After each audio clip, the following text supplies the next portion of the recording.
By the time Nora Bennett found herself standing barefoot in 3 inches of black basement water, it was already too late to pretend her life had only cracked. It had collapsed. The storm had rolled over Cincinnati just after midnight, slamming sleet against the old windows of the house on Marlowe Street hard enough to sound like handfuls of gravel. Upstairs, her 9-year-old son Eli was asleep on a mattress laid directly on the floor, wrapped in 2 quilts and wearing his winter coat because the radiators had gone cold before sunset. On the kitchen counter, beneath a dim bulb that flickered every few seconds, sat a red notice from Hamilton County warning that if the delinquent taxes on the property weren't paid within 28 days, the house could be placed on the next tax lien sale. $3,842.17. Nora had $211 in checking, $11 in cash, half a loaf of bread, 1 can of tomato soup, and a voicemail from her brother offering to take that burden off your hands for $12,000 if she signed by Friday. And below the stairs, half hidden behind a rusted shelving unit and a stack of cracked paint cans, there was a narrow door set into the basement wall. Solid oak. No knob. Just an old brass keyhole and a strip of peeling green paint, so old it looked like dried moss. She hadn't seen it when she first moved in. Maybe because she hadn't wanted to see it. Maybe because grief makes people blind. Now the floodwaters swirled around her ankles, cold as melted knives, and the beam of her flashlight trembled over that door again. Worthless, Derek had called this house. A joke of an inheritance. But her father had never been careless with words, and 2 weeks before he died, in a morphine-thin whisper she almost thought she imagined, he had grabbed her wrist and said, "If he leaves you, Marlowe, don't let him rush you. There's a room below. You'll understand." She hadn't understood then. She did now. Because a worthless house didn't come with a locked room in the basement. And a man with nothing left to hide didn't die warning his daughter to wait before selling. What was hidden there? Why had her father never told her more? And why had Derek been so eager to buy it before she'd even spent a full night inside? In a moment, you'll see why the cheapest thing in Nora Bennett's life turned out to be the most expensive lie her family ever built. Get ready, because everything her brother thought he buried was about to rise through the floor. If you've ever felt betrayed by the very people who should have protected you, this story is for you. If you've ever been underestimated, pushed aside, or handed the leftovers while someone else smiled and took the prize, stay with me. If you've ever had to start over with shaking hands and no safety net, you already know this truth. What people call worthless is sometimes only waiting for the right person to uncover it. And some doors are locked to keep people out.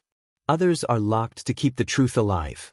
Nora was 37 years old when her father died, and tired in the kind of way sleep can't fix. Not dramatic tired. Not movie tired. Bone tired. Bill tired. Grief tired. The kind of tired that settles behind your eyes after too many years of doing what has to be done while everyone around you praises someone else for doing almost nothing at all. For most of her adult life, she had lived in motion. School drop-offs. Double shifts. Pharmacy runs. Copay calculations scribbled on the backs of envelopes. Late-night loads of laundry. 5-minute cries in parked cars. She worked as a patient care assistant at Mercy West, making just over $23 an hour on paper and somehow less in real life after taxes, parking fees, school lunch payments, inhaler refills, and the endless little expenses that chewed through each week like mice in the walls. She wasn't careless. She wasn't lazy. She simply lived too close to the edge for too long. After her husband Ben was killed by a distracted driver on I-75 4 years earlier, Nora had never really been allowed the luxury of falling apart. Ben had been 38, broad-shouldered, warm-handed, always smelling faintly of cedar dust from the custom cabinet shop where he worked. One rainy Thursday in October, he left to pick up a sheet of maple plywood and never came home. By the time Nora reached the hospital, there was already a chaplain waiting in a navy blazer with sympathetic eyes and a script he had probably repeated 100 times. After that, life became arithmetic. Rent, $1,180. After-school care, $290. Gas, unpredictable. Groceries, never low enough. Eli's asthma inhaler, $62 with insurance, $184 without. Her father Arthur's prescriptions after the stroke, Another rotating list of numbers she learned by heart. Nora sold Ben's fishing gear first. Then his spare tools.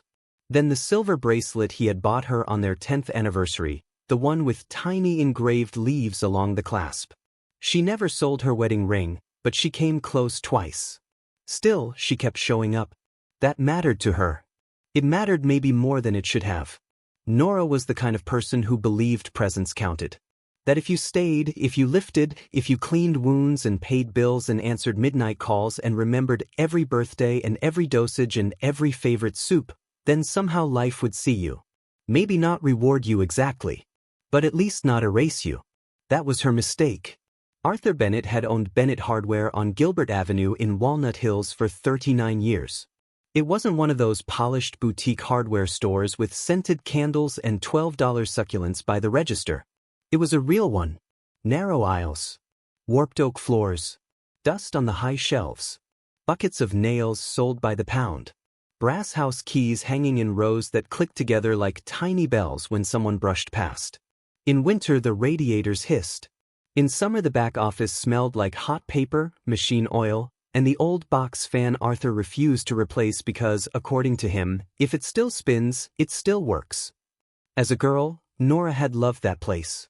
She loved the roughness of it, the order hidden inside the clutter, the handwritten labels in her grandfather's square, disciplined script. She loved that every drawer opened onto something useful: screws, hinges, washers, twine, gasket rubber, tiny bulbs in wax paper sleeves. When she was 10, Arthur taught her how to count change by listening to coins hit the glass counter. When she was 14, she could carry 2 gallons of paint at once and knew the difference between masonry drill bits and wood augers faster than most grown men. By 16, she was balancing the Saturday register and sweeping sawdust from the floor after close. "It'll all mean something one day," Arthur used to tell her. He said it when she learned inventory. He said it when she ran the books during tax season. He said it on quiet evenings when the light slanted through the front windows and turned the dust golden. It'll all mean something one day. Derek, 2 years younger, never cared for the store unless there was attention attached to it. He was handsome in the easy, practiced way some men are handsome because they have spent their whole lives using it. He learned quickly where praise lived and how to walk toward it. If Arthur needed someone to help unload pressure-treated lumber on a humid July afternoon, Derek had a game, a date, a meeting, a reason. But if a neighbor came by praising Arthur's smart boy for getting his real estate license at 24, Derek somehow appeared from nowhere, grinning like he'd built the city himself. Nora never hated him when they were young. Not at first. She covered for him, defended him, loaned him gas money he forgot to repay, told herself that families came unevenly built and love was supposed to stretch around the missing parts. When their mother Rose died of ovarian cancer at 46, Nora was 16 and Derek was 14, and for a brief, raw season, grief made them softer with each other. They sat on the back steps and said nothing. They passed tissues without speaking. They learned how quiet a house could become after one person stopped moving through it. But Derek's grief turned sharp and impatient. Nora's turned dutiful. Arthur noticed duty. He also exploited it. That's the part people never say out loud about the responsible one. The dependable child gets praised in public and leaned on in private until she no longer knows where love ends and labor begins. After Arthur's stroke, Nora became the hinge holding 2 households together. She drove from her apartment in Cheviot to Arthur's place in East Walnut Hills before dawn to lay out his morning pills. Then she drove Eli to school. Then she worked a shift at the hospital. Then she went back to Arthur's to check his blood pressure, change bedding, pay utility bills, sort mail, and stand in the doorway while physical therapists explained exercises Derek promised to learn and never did. Derek came on Sundays sometimes. He brought bakery cookies in white boxes tied with string. He kissed Arthur's forehead. He made loud, affectionate jokes. He asked just enough questions to sound involved.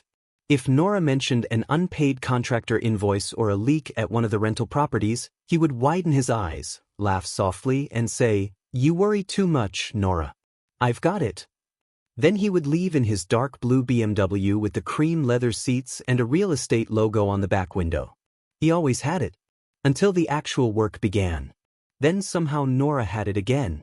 She remembered one November evening 3 months before Arthur died. The temperature had dropped to 27 degrees, and the old man's fingers had gone waxy and stiff. Nora was rubbing warmth back into his hands when Arthur stared past her shoulder toward the window and said, "Your mother wanted the Marlowe house kept in the family." Nora frowned. "The empty one?" Arthur nodded once. "That place is falling apart," she said. "Derek says the foundation's gone." Arthur made a dismissive sound. "Derek says many things." "Then why keep it?" The pause. "The right things survive in strange places," he murmured. Nora almost asked more, but Eli started coughing in the other room, and the moment dissolved into the usual noise of care. A thermometer beeped. Arthur grimaced. Someone called from the pharmacy. The night moved on. She didn't know it yet, but that half-finished sentence was a map. At the time, Marlowe was just an address with dust on it. 742 Marlowe Street sat in East Price Hill on a steep block where the houses leaned into the hill like tired shoulders. Built in 1919, it had once belonged to Nora's grandfather Samuel Bennett, a mason with a habit of overbuilding everything. The house was narrow but sturdy, brick on the outside, old-growth timber underneath, with a slate roof that looked black when wet and silver when the winter sun hit it right. Rose had grown up there. Nora remembered childhood Christmases in the parlor when the radiator clanged and the windows wept from the heat. After Samuel died, Arthur rented the place for a while. Then it sat empty longer and longer. "Needs too much," he would say whenever Nora asked why he didn't sell. "New wiring. New plumbing. Roof repairs. Drainage work. Probably mold." Derek called it the haunted tax bill. And yet Arthur never listed it. Never let contractors gut it. Never handed it over to Derek's developer friends, even when property values in the neighborhood began climbing. That should have meant something. But grief rearranges priorities. By the spring before Arthur died, Nora was too busy keeping everyone breathing to investigate old houses and unfinished comments. She was sleeping maybe 4 or 5 hours a night. Eli had started pretending not to notice when she skipped dinner. Her checking account hovered between desperate and worse. Her landlord raised the rent by $90. The transmission in her 2014 Honda shuddered whenever she crossed 35 miles per hour. At work, she missed a certification class that would have brought a raise because Derek texted at 6:12 that morning saying, "Dad fell, can you go?" He had not fallen. Arthur had simply refused breakfast and Derek didn't want him upset. Nora stayed anyway, because that was what she did. And all the while Derek grew smoother, richer looking, better dressed. He started using phrases like portfolio strategy and repositioning assets. He brought folders to Arthur's house and closed the den door while they spoke. When Nora asked what he was working on, he smiled without showing his teeth. "Cleaning things up," he said. "Cleaning up what?" "Dad's estate planning. You know, before it becomes a mess." Then he added, lightly, almost kindly, "Not everyone is built to manage property, Nora. You've got enough on your plate." That line stayed with her. Not because it was cruel on its face. Because it was polished. Prepared. It had the softness of something repeated more than once. Arthur died on a Tuesday at 4:18 in the morning. The nurse from hospice called while Nora was spooning instant coffee into a chipped mug. By 4:47 she had Eli bundled in the back seat under a blanket and was driving through wet streets, shining under amber lights. Derek arrived 20 minutes later in a camel coat that still carried the Pricefold crease on one sleeve. He cried loudly in the doorway. Nora cried quietly while signing paperwork. It felt, even then, like a rehearsal for what would follow. The funeral took place on a gray Saturday with freezing rain that needled through umbrellas and turned the cemetery paths slick. Arthur had asked for no flowers, only donations to the church roof fund, but Derek sent an arrangement anyway, white lilies in a spray so large it blocked half the front pew. During the reception in the church basement, women Nora had known since childhood touched her elbow and said, "Your father leaned on you so much, and he was lucky to have you." A few glanced toward Derek in his tailored black coat and added, "Of course, your brother handled so much too." Nora didn't correct them. She was too tired. The will reading happened 5 days later in a probate attorney's office on the 8th floor of a beige building downtown, The kind with stale heat and framed prints of rowers on rivers. Nora arrived straight from a morning shift, still wearing scrub shoes because her other boots had split at the heel. Derek was already there with his wife Vanessa, who wore pearl earrings the size of marbles and held a paper cup of coffee like she was posing in a real estate brochure. The attorney, Martin Cole, had smooth gray hair and the careful expression of a man who billed in 6-minute increments. He adjusted his glasses, opened a folder, and began reading in the neutral voice professionals use when they want to stay outside the blast radius of other people's pain. Arthur's personal bank accounts and investment accounts were left to Derek. The hardware store, including business interests and operating control, went to Derek. The duplex on Madison Road and the 4-unit building near Woodburn Avenue went to Derek. Arthur's truck went to Derek. A coin collection Nora had never seen went to Derek.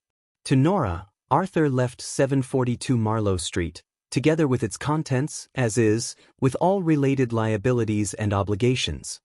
Nora actually looked up, waiting for the rest. There was no rest. No cash gift. No equalization clause. No distribution from the business she had helped run since childhood. Just the old house. The one with the unpaid taxes. The one with the bad roof. The one Derek had spent years calling worthless. For a moment the room went soundless, as if the air itself had stepped back. Then Vanessa gave a small, sympathetic pout and said, "I'm sure he had his reasons." Nora turned to Martin Cole. "That's it?"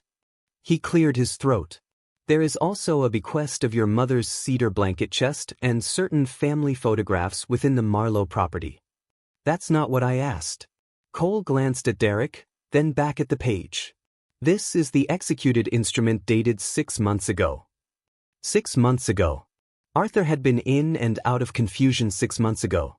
On 2 different medications that made him drowsy. Recovering from a fall.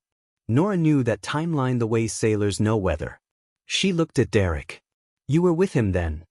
Derek leaned back in his chair, all calm posture and polished grief.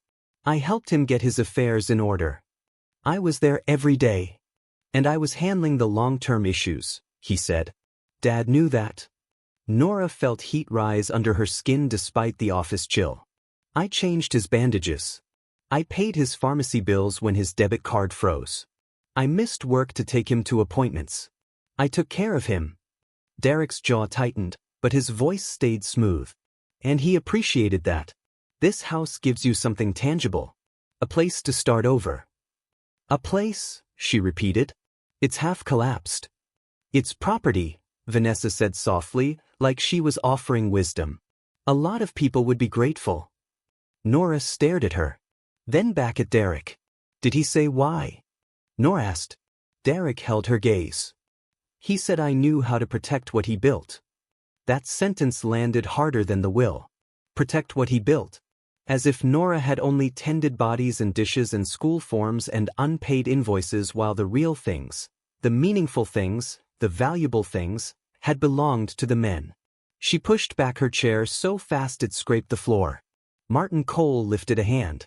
"Ms. Bennett, if you wish to contest the instrument, there are procedures, but probate litigation can be lengthy and expensive."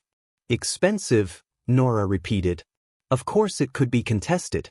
If she had $10,000 for a retainer. If she had time. If she had childcare, savings, emotional bandwidth, some hidden reserve of energy no one had already spent for her. Derek stood too, voice lower now. "Nora, don't do this here." She laughed once. It came out like a crack in glass. "Here is exactly where this is." After that, the elevator ride down felt longer than the reading itself. Derek followed her into the lobby and caught her just before the revolving doors. "Listen," he said, lowering his voice. "I know you're upset. You know nothing." He glanced at the wet street outside, then back at her. "The house is a headache. If you want, I can take it off your hands. Family price. Quick close. No fees." Nora stared at him. "Right after the will reading? I'm trying to help." "You're trying to make sure I never look inside." Something flashed across his face then, fast, almost too fast to catch. Annoyance? Alarm? It vanished in an instant. "You always think everything is a conspiracy when life doesn't go your way." Nora stepped closer. You always talk like that when you're hiding something. Vanessa appeared behind him, hand on his arm. This is grief talking. No, Nora said quietly. Grief would have been kinder. She walked out into the freezing rain with her scrub shoes soaking through in less than 20 seconds and felt, for the first time in years, something colder than exhaustion. Suspicion. But suspicion didn't pay lawyers. And suspicion didn't keep a child warm. Within 3 weeks, Nora was out of options. Her landlord had already leased her apartment to a younger couple willing to sign at the new rate. She asked for a month. He offered 10 days. She checked prices on every small rental she could find within school district range of Eli's elementary, and most of them vanished before she could even call back. One basement unit in Westwood had bars on the windows and smelled like bleach and fried onions. The landlord wanted first month, last month, and a deposit. A one-bedroom in Northside was listed at $1,250 and the broker called it cozy, which in real estate meant small enough to ruin a family. Meanwhile, the estate transferred Marlowe into her name. Worthless or not, it was a roof. Nora signed the utility transfer papers with hands that hurt from working double shifts, borrowed a friend's pickup for one Saturday, and moved into the house with Eli, 3 lamps, 2 mattresses, 6 boxes of clothes, a saucepan, a coffee maker missing its lid, Ben's old tool bag, and the cedar chest Arthur had left her like a footnote. The first thing she smelled when she opened the front door was wet plaster and cold dust. The second thing was old wood. Not decay, exactly. The kind that clings to houses built before people started making things to be disposable. Still, the place looked rougher inside than she remembered. Wallpaper peeled in the dining room in long curls like sunburned skin. The kitchen linoleum had cracked near the stove. One upper cabinet door hung a full inch lower than the other. In the front parlor, there was an oval stain on the ceiling where rain had seeped through the slate roof and dried in rusty rings. The boiler in the basement made a noise like someone clearing a throat and then stopped altogether the first night. Eli stood in the middle of the living room holding his backpack and said, "Are we really living here?" "For a while," Nora said. He looked toward the boarded side window. "Is it safe?" That question cut deeper than he knew. Nora smiled anyway. "It will be." He nodded like he wanted to believe her more than he actually did. That's what children do when they love you. They loan you faith while you are running out of your own. The first week was all triage. She bought 2 plastic tarps, roofing nails, and a tube of sealant from a discount salvage place for $41.73. She paid a neighborhood handyman named Luis $50 cash to help her patch the worst leak before another rain. She restarted gas service for $86.43, but the boiler still coughed itself dead, and the technician quoted her $690 just to replace the igniter and clean the burner assembly, assuming nothing worse was wrong. Nothing worse was a fantasy. By day 6, she had learned the kitchen sink only drained properly if the upstairs bathroom faucet was left dripping. By day 7, the back door swelled in the frame whenever it rained and had to be shoulder-checked from the inside. The refrigerator worked only on setting 3, for froze the milk, and 2 let it sour. When the temperature dropped to 19 degrees overnight, frost bloomed in lace patterns on the inside edges of the upstairs windows. But then there were the little things. The surprising things. The hallway banister was walnut, solid and smooth from a century of hands. The dining room had pocket doors hidden under layers of paint. The floorboards in Eli's room, once cleaned, glowed honey gold beneath the grime. In the kitchen, behind a false panel, Nora found an old spice shelf Rose had once shown her when she was little. There were still pencil marks inside one cabinet recording heights by date. Rose, 1989. Nora, 1994. Derek, 1 line lower, written in Rose's looping hand with a tiny smiley face beside it. The house was wounded, but it was not empty, and that made losing it harder to imagine. Derek called on the 8th day. Nora almost didn't answer, but Eli was doing homework at the table and she didn't want him hearing the phone buzz itself into tension. "How's the palace?" Derek asked. "What do you want?" A sigh, practiced and patient. "I heard from a guy I know that the boiler is gone." "You heard from a guy you know?" "It's a small world." "No, it's a small city. You're still not answering. He paused. Look, I'm trying to give you a fair exit before this gets uglier. Houses like that eat cash. Insurance, code, taxes. I know how bills work. Then you know 12,000 is generous. Nora gripped the phone tighter. The taxes alone are almost 4. Exactly. You'll come out ahead. There it was again. Too eager. Too polished. Too early. Why do you want it? She asked. I don't. I want to help you. That's not the same sentence. His voice cooled by 2 degrees. You're making this emotional.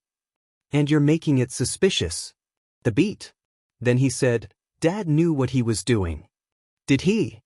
Yes. Then why did he tell me not to let you rush me? Silence. Tiny. Chirp. Then Derek laughed once, but it sounded forced. You're hearing ghosts now? No. I'm finally hearing you. She hung up before he could answer. That's when everything changed. Because once Nora admitted to herself that Derek might be afraid of something, the house stopped feeling like a burden and started feeling like evidence. She began looking with different eyes. Not treasure hunt eyes. Not fantasy eyes. Practical eyes.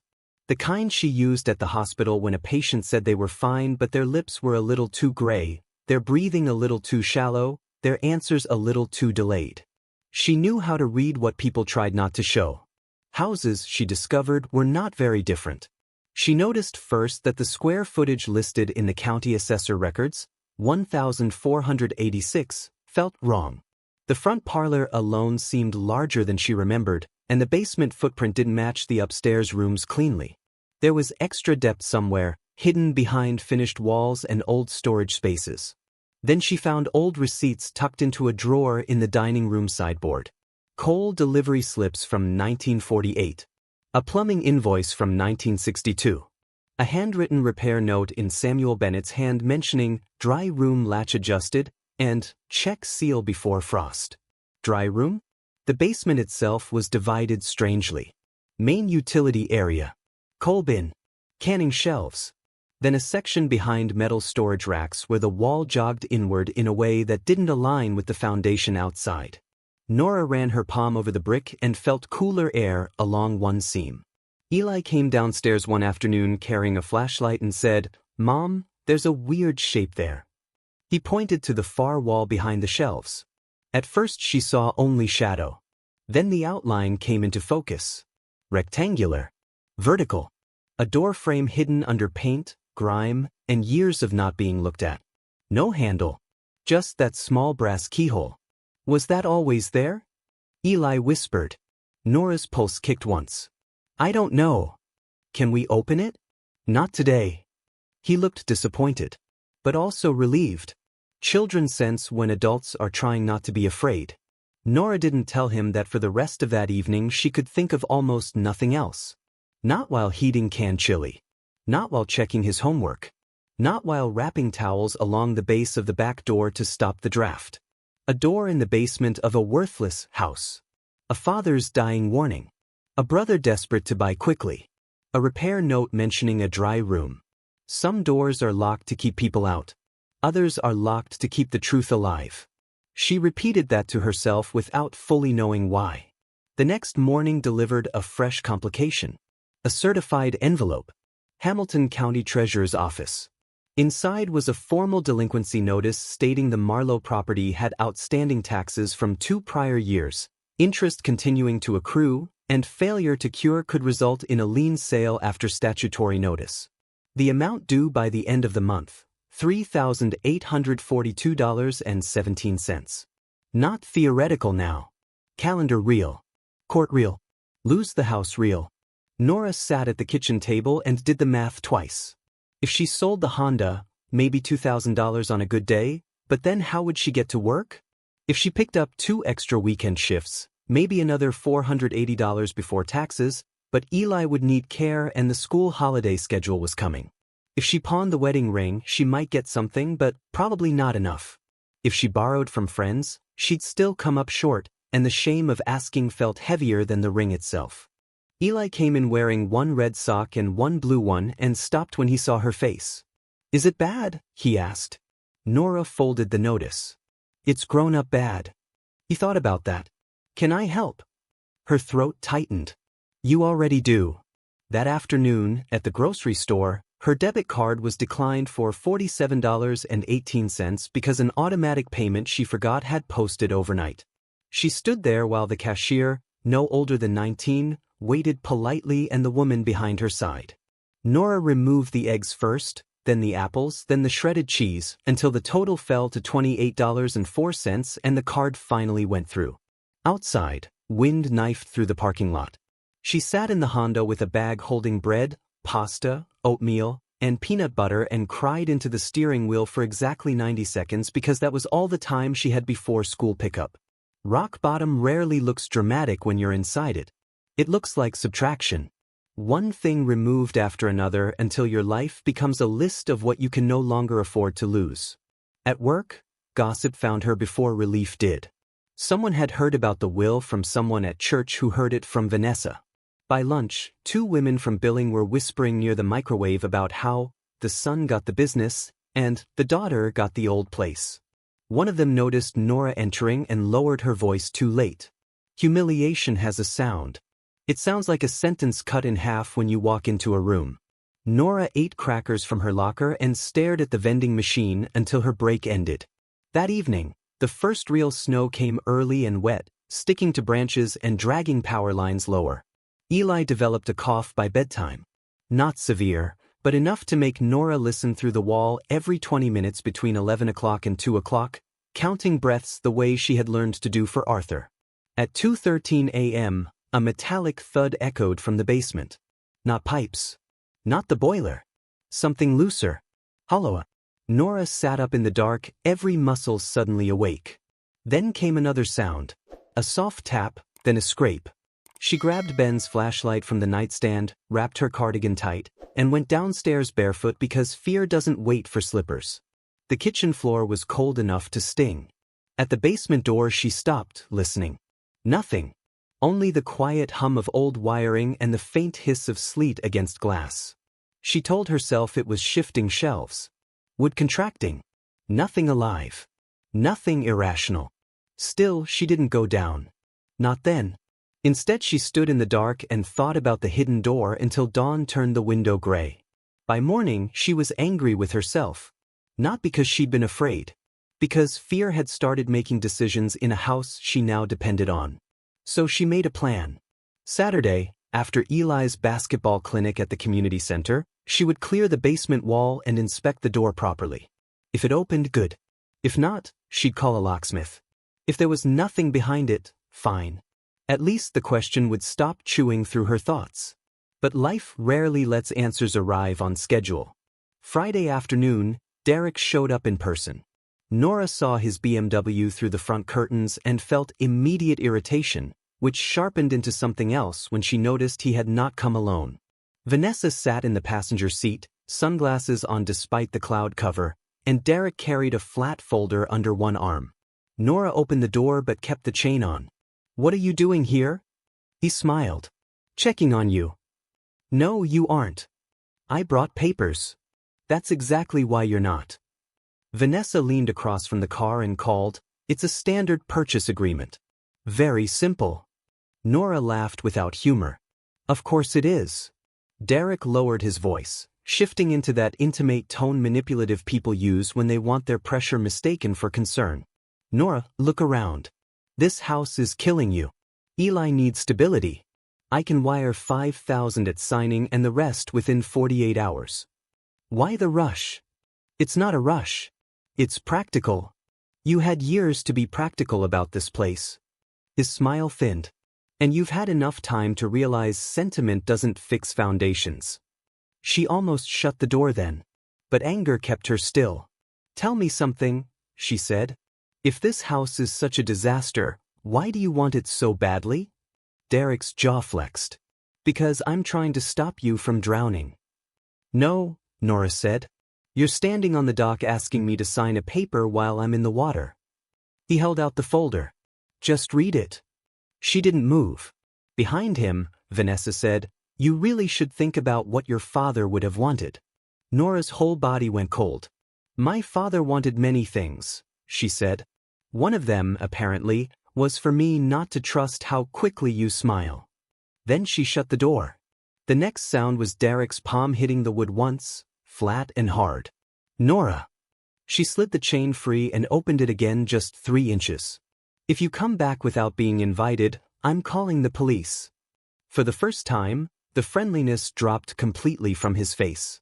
He looked at the cracked porch paint, the sagging gutter, the patched roofline, then back at her.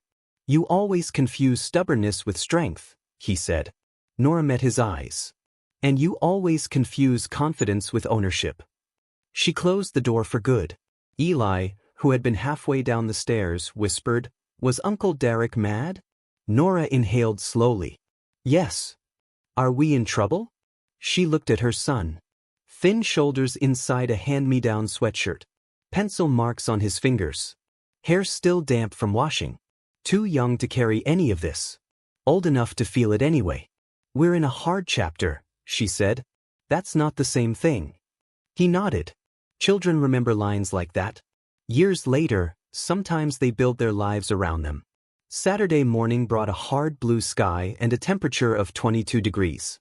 The kind of winter light that makes everything look honest and unforgiving at the same time. Nora dropped Eli at basketball, drove to a pawn shop on Glenway Avenue, and stood under fluorescent lights while a man with nicotine-stained fingers examined her wedding ring through a loop. "I can do $350, he said. She almost said yes. Instead she closed her hand around the ring and took it back. Not because sentiment outweighed survival. Because she had already lost too many things that mattered and gotten too little in return. She drove home with the ring still in her pocket and a new, raw sense that the line between dignity and desperation had grown dangerously thin. By noon she was in the basement wearing work gloves, a knit hat, and Ben's old canvas jacket over 2 sweaters. The air down there smelled of concrete, rust, and something faintly sweet beneath it, cedar, maybe, long buried under damp. She moved boxes first. Then the empty canning jars. Then the bent metal shelving unit that shrieked across the floor when she dragged it aside. Dust rose in gray ribbons. Brick emerged. And there it was. The full shape of the door. About 5 feet high and less than 3 feet wide, built directly into the inner wall, edges sealed long ago with careful trim work that had later been painted over. No knob. No hinges visible on the outside. Only the brass keyhole and a tiny clover-shaped mark carved into the frame. Nora froze. She had seen that mark before. On Samuel Bennett's old Mason toolbox. And on the underside of the hardware store's original front counter, where Rose once told her Samuel had marked anything he considered built to last.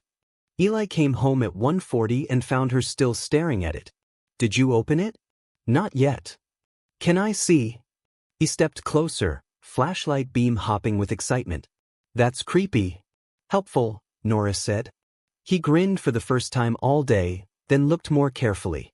"Do we have a key?" Nora wished she knew. That evening she went through every drawer in the kitchen, every tin, every jar of loose screws, every hook by the back door. Nothing.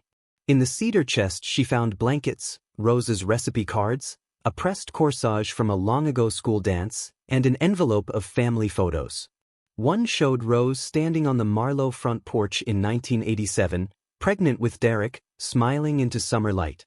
Behind her, barely visible through the basement window grate, was a shadow that could have been shelves. Or another wall. Or the hint of a room behind the room. Nora turned the picture over. Rose had written in blue ink, "Home keeps what people forget." Nora read that sentence 3 times. Home keeps what people forget. Not long after, while carrying the cedar chest back upstairs, she heard a dry rattle from somewhere inside the bottom panel. She set it down, looked underneath, and found that one board had been repaired later with smaller brass nails. She pried gently with a butter knife. The panel loosened. Inside was a narrow compartment lined in faded felt. And inside that compartment lay a single brass key wrapped in wax paper gone translucent with age. Nora just stared. Eli, kneeling beside her, whispered, "Them." There was also a folded note. Not Rose's handwriting. Arthur's.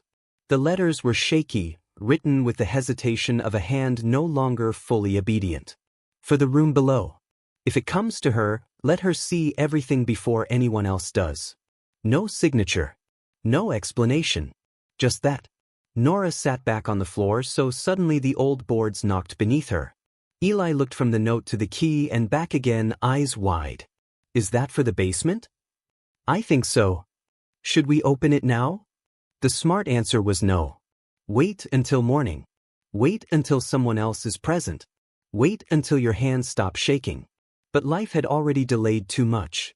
Truth had already waited too long. And the note used one word that mattered more than anything else: everything.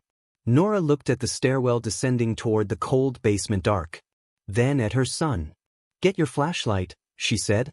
The basement felt different that night. Not colder. More awake. The kind of charged stillness that fills a courtroom before a verdict or a church before someone starts singing. Nora told Eli to stand back while she crouched at the door and slid the key into the brass lock. If it. Not loosely. Perfectly. Old metal turned against old mechanism with a resistance that sounded almost human, like a chest exhaling after holding breath for years. One click. Then another, deeper one. Nora pressed the hidden edge. At first nothing happened. Then with a low scrape, the door released inward. A draft of dry air touched her face. In a basement that smelled of damp and rust and winter seepage, the room behind the door smelled dry. Cedar. Paper. Dust that had been protected, not neglected. Nora lifted the flashlight. The beam cut into darkness and found shelves. A narrow room, maybe 6 feet by 10, lined with old wood slats and insulated in some way that had kept moisture out for decades. On the left stood a steel file cabinet with 3 drawers. On the right, a workbench covered in an oilcloth sheet. Straight ahead, stacked wooden document boxes. On the floor, a cracked leather case. Everything coated in fine gray dust, yes, but intact. Untouched. Preserved. Eli whispered, "This was here the whole time?" Nora could barely answer. Yes. And for the first time since the will reading, fear changed shape inside her. It became hope. Not certainty. Not relief. Something more dangerous. The possibility that Derek had not won cleanly. She stepped inside. The floorboards flexed once, then held. The first thing she uncovered from the workbench was an old tape recorder wrapped in cloth. Beside it sat 4 microcassettes, each labeled in Arthur's handwriting with dates from the last year of his life. Next to those lay a yellow legal envelope sealed with brittle tape and marked in block letters. For Nora only. Her throat went tight so fast it hurt. She set the envelope down. Too much at once, she told herself. Breathe. Look carefully. Don't rush. On the top document box was another clover mark, Samuels. Inside were ledgers. Rent rolls. Insurance papers. Survey maps tied with cotton ribbon. At the very bottom, inside a wax sleeve, lay an original deed packet with the address 742 Marlowe Street, and another parcel number Nora did not recognize. She unfolded the survey map with trembling fingers. The house lot.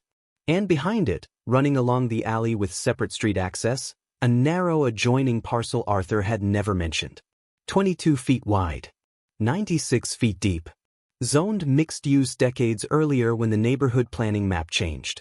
Nora stared. Even without touching anything else, the house was not just a crumbling single lot. It included a second parcel. Developable land. Frontage Derek had never disclosed. What is it? Eli asked. Nora swallowed. It means this place was never as worthless as he said. But that was only the beginning. Because when she finally opened the yellow envelope, the real shock was not financial. It was personal. Inside was a notarized trust document dated August 14, 2002. Rose Bennett Family Trust. Primary beneficiary upon maturity at age 35. Nora Rose Bennett. Assets listed in Schedule A included 51% beneficial interest in Bennett Hardware and Supply, the Gilbert Avenue building, and income rights related to specified rental properties originally funded through Rose Bennett's separate inheritance. Nora read the first page twice because her brain refused the words the first time. 51%. Primary beneficiary. Maturity at age 35. She was 37 now. Her hands went cold. Arthur had not merely left her out of the will. If this was genuine, then some of the most valuable things Derek inherited through probate were never Arthur's to give him in the first place. They belonged to the trust. They belonged, legally, to Nora. Eli saw her face blanch. "Mom." She sat down on an overturned crate because her knees stopped cooperating. "I need you to stay very calm. That usually means something huge happened." A sound escaped her that might have been a laugh if it weren't so close to tears. "Yes, I think something huge happened." Inside the envelope was also a letter. Arthur's writing again. Slower, more fractured, but unmistakable. "If you are reading this, then either I found the courage too late or I ran out of time. I have made mistakes that no father should make. I let delay become damage. I let silence become harm. After your mother died, I placed certain assets in trust because they came from her family, and because I promised her they would pass to you when you were old enough to stand on your own. I told myself there was time. Then Derek began helping, and I was sicker than I admitted. Papers moved. Accounts changed. I wanted proof kept where he would not think to look. Samuel's room stays dry. So does the truth. There are recordings. There are originals. Take them to someone who fears the law more than family pressure. Do not show Derek first. He will smile. Then he will destroy what he can. I am sorry. He was wronged by grief, but you were wronged by me. Nora lowered the letter slowly. Eli stood so still he looked carved. Did Grandpa know? Yes, she whispered. At the end, yes. Did Uncle Derek steal? The room seemed to contract around the question. Nora looked at the boxes, the recordings, the ledgers, the survey map, the trust papers that changed the shape of years she thought she understood. Then she looked at the hidden room that had waited beneath her feet while everyone above it performed certainty. Yes, she said. I think he did. And somewhere above them, the old house creaked in the winter wind like a witness shifting before testimony. Nora did not sleep that night. She made tea she forgot to drink. She spread papers across the kitchen table in careful rows. She photographed every page using her phone, then charged the phone and photographed them again in better light. She wrote down dates, parcel numbers, notary stamps, names of banks, mentions of account transfers.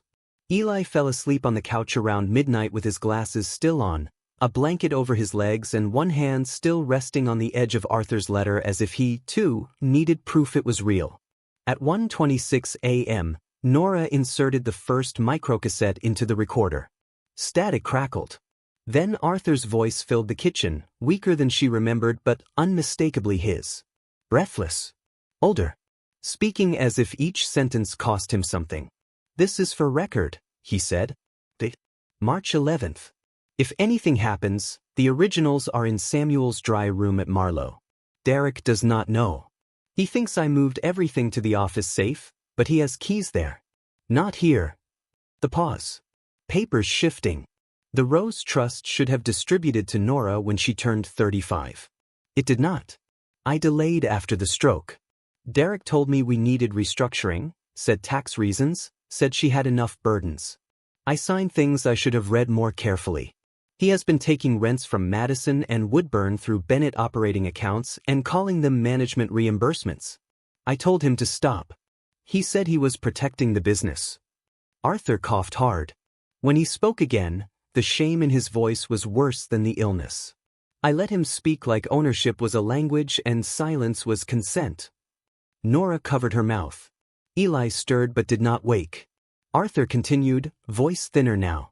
If Nora hears this, tell her the house is not punishment. It was the only place left where I knew he would not look. He thinks old things have no value unless someone else says so. He is wrong. Then the tape clicked off. Nora sat in silence. There was not a fantasy, not a hunch, not grief rewriting facts to feel less abandoned. A recorded admission from Arthur himself, preserved underground while Derek smiled upstairs and offered to help. But recordings are one thing. Courts are another. And in the morning, when the winter light made the kitchen look harsher and more ordinary, doubt came creeping in through the cracks. What if the documents were outdated? What if the trust had been revoked?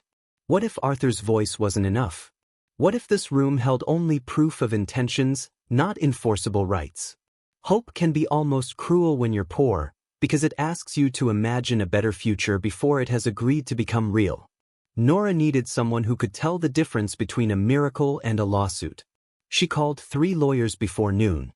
The first quoted a retainer she couldn't pay and lost interest the moment she said, "estate dispute." The second had a paralegal tell her they were booked 6 weeks out. The third was a legal aid referral who said probate-adjacent trust fraud was outside current capacity.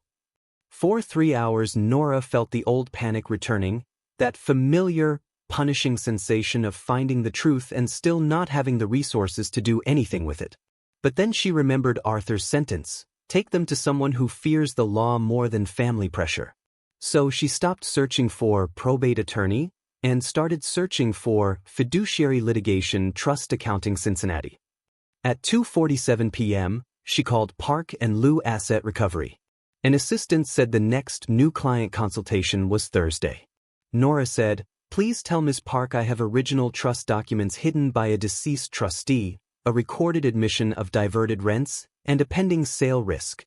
If she doesn't have time for a consultation, I understand. But if someone in her office can tell me whether I'm holding paper or dynamite, I'll be there in 20 minutes. There was a pause. Then the assistant said, "Can you come at 4? Nora looked at the peeling kitchen, the late sun against the frosted window, the legal envelope Arthur had marked for her, and felt the first hard edge of momentum in weeks. "Yes," she said. "I can." Evelyn Park was not at all what Nora expected. She was in her early 50s, maybe, with silver threaded through dark hair cut blunt at the jaw and glasses that made her look severe until she smiled, which was rare and therefore worth more. Her office had no motivational quotes, no decorative law books, no faux warmth. Just neat files, a brass desk lamp, and framed copies of old courthouse sketches. She wore a charcoal sweater and listened with complete stillness, which Nora immediately trusted more than sympathy. Nora laid out the documents, Arthur's letter, the survey map, and a typed list of the recordings in date order. She did not oversell, did not dramatize. She simply told the truth. About the will, about the house, about Derek's purchase offer, about the locked room. Evelyn interrupted only to ask precise questions. Original notary seal visible? Yes. Any trust revocation instrument found? Not yet. Was your mother's family independently wealthy? Not wealthy. They owned 2 rental buildings and the land under the hardware store before she married my father. Has your brother ever acted as trustee to your knowledge? Not officially. Has there been any accounting provided to you since you turned 35? Nora laughed once. No. Evelyn nodded slightly, as if a piece had clicked into place. She lifted the trust document carefully, examined the signatures, then set it down and looked at Nora over the glasses. If these originals are authentic, probate may be the least important part of your brother's problem. Nora's pulse jumped. Meaning a will only distributes what the decedent actually owns. Trust assets are governed by the trust. If your father transferred your mother's inherited interests into an irrevocable or partially irrevocable trust for your benefit, and if those assets were never lawfully distributed or terminated, then your brother may have taken control over property he had no authority to claim. Nora gripped the chair arms. Can he say Dad changed his mind? He can say many things, Evelyn replied. The law will care what he can prove. That line hit Nora like sunlight through ice. He can say many things. The law will care what he can prove. Evelyn continued, we need verification. Recorder's office. Entity filings. Tax records. Chain of title. We also need to preserve this evidence immediately. Is it real? Nora asked, hating how small her voice sounded. Evelyn did not give false comfort. I believe it is serious. I do not yet say it is winning. Those are different words. Precise. Nora nodded. In the meantime, Evelyn said, do not speak to your brother about what you found. Do not send copies. Do not threaten him. Let him remain confident. Arrogance is often the cheapest evidence to collect. But Derek made his next move before they could make theirs. The following morning Nora received a text, heard from code enforcement. Marlowe may be unsafe for occupancy if complaints start. Please don't make me get involved. No greeting. No signature. Just pressure. A minute later another message arrived. Still willing to close Friday. Last offer. Nora showed the screen to Evelyn by email. The reply came back in under 9 minutes. Do not respond. Save everything. Then, I have filed a preservation notice and requested emergency title records. Meeting tomorrow 3 p.m. Arrogance really was cheap evidence. The next 48 hours stretched like wire. Nora kept working because bills did not pause for legal suspense. She made chicken soup from a discounted pack of thighs, 1 onion, 2 carrots, and the last of the celery. She used painter's tape and plastic sheeting to seal a draft around Eli's bedroom window. She washed uniforms in cold water and hung them over chairs because the dryer tripped the breaker. Every ordinary task felt surreal now, as if another life had begun underneath this one and was slowly pushing upward. At 3 o'clock on Friday, Nora sat again across from Evelyn Park, this time with a court reporter's calm compressed into every object on the desk. Evelyn had a fresh stack of records clipped in color tabs. First, she said, the parcel issue is real. The Marlowe property includes a second legal parcel not separately highlighted in the simplified county tax summary your brother likely expected you to rely on. Not a fortune by itself, but absolutely more valuable than represented. Nora exhaled once. Second, Evelyn continued, the Rose Bennett Family Trust is authentic. We confirmed the notary, the drafting attorney, now deceased, and a memorandum of trust filed in 2002 that references your mother's inherited real estate interests. The trust was never formally revoked in the recorder's chain. Nora stopped breathing for half a second. Evelyn slid another page forward. Third, Bennett Hardware's current operating structure appears to have been reorganized after your father's stroke. We are still tracing exactly how. But several rental income streams listed in the trust supporting documents were routed through business accounts your brother controlled. There are discrepancies. Discrepancies, in Evelyn's mouth sounded like thunder held in a briefcase. So it's real, Nora whispered. Evelyn looked at her directly. Yes. It is real enough that this morning I filed a petition for trust accounting, a motion to preserve disputed assets, and notice to prevent sale or encumbrance of the Gilbert Avenue property pending review. Nora's eyes burned. She looked down because crying in front of someone so composed felt almost rude. But one tear slipped anyway and landed dark on the back of her hand. Evelyn pretended not to notice. That kindness, too, was precise. There is more, she said. Of course there was. Because buried truth rarely comes alone. We subpoenaed recent business filings. Your brother signed at least 2 certifications implying sole beneficial control over property interests that appear, based on this trust, not to have been his alone. If he knew that, it's exposure. If he didn't know that, then he was reckless in ways judges dislike. Nora let out a sound halfway between a laugh and disbelief. He thought he won, Evelyn said quietly. He hadn't. For the first time in months, maybe years, Nora felt the world tilt not away from her but back toward balance. Not completed balance. Not painless balance. But movement. Verification changes grief. Before, she had been mourning what she thought was lost. Now she understood something harsher and strangely more empowering. Much of it had been taken. And taken things can sometimes be returned. The legal fight that followed was not swift, because real justice rarely arrives with cinematic speed. It arrives in filings, records requests, deadlines, sworn statements, and the slow, grinding humiliation of people who relied on charm when paper would eventually be asked to speak. Derek's first response came through his attorney. Surprise, indignation, dismissal. They called the hidden room a curious family storage space. They suggested Arthur, under heavy medication, may have been confused when recording the tapes. They claimed the trust had been informally superseded by later estate planning. Evelyn's reply was 19 pages long and attached 3 certified records, 1 parcel map, a transcript of Arthur's March 11th recording, and a demand for full accounting of rents, distributions, reimbursements, business restructuring, and any loans secured by disputed trust assets. Then came the first crack in Derek's posture. A sale he had quietly set in motion involving the hardware building stalled when the title company saw the pending dispute notice. A refinancing inquiry triggered document requests he could not neatly satisfy. And when Evelyn obtained bank records showing rental income from the Madison Road and Woodburn properties entering operating accounts marked as temporary management transfers, and later funding expenses unrelated to trust maintenance, including in one remarkable line item, part of the lease payment on Derek's BMW, the case stopped looking like sibling disagreement and started looking like what it was. Diversion. Self-dealing. Maybe worse. Vanessa called Nora on a Sunday evening, voice syrupy and strained. "This has gone too far," she said. Nora was standing over a pot of rice, wearing thick socks and one of Ben's old flannel shirts. Eli was coloring at the table. "You mean visible," Nora said. "You're embarrassing the family." "No. I'm uncovering it." Vanessa lowered her voice. "Derek says Dad wanted flexibility. The trust was outdated.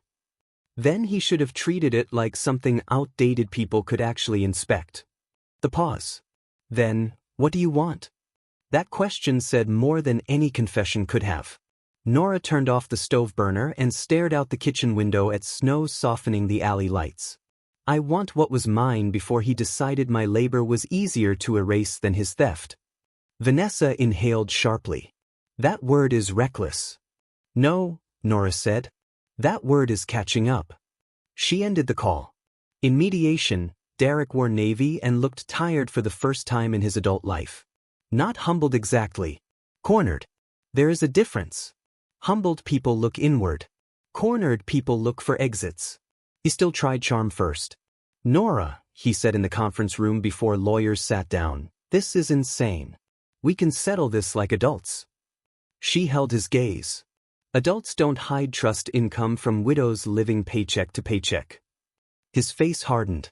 "You always make yourself the victim. And you always call accountability drama." That line landed. She saw it.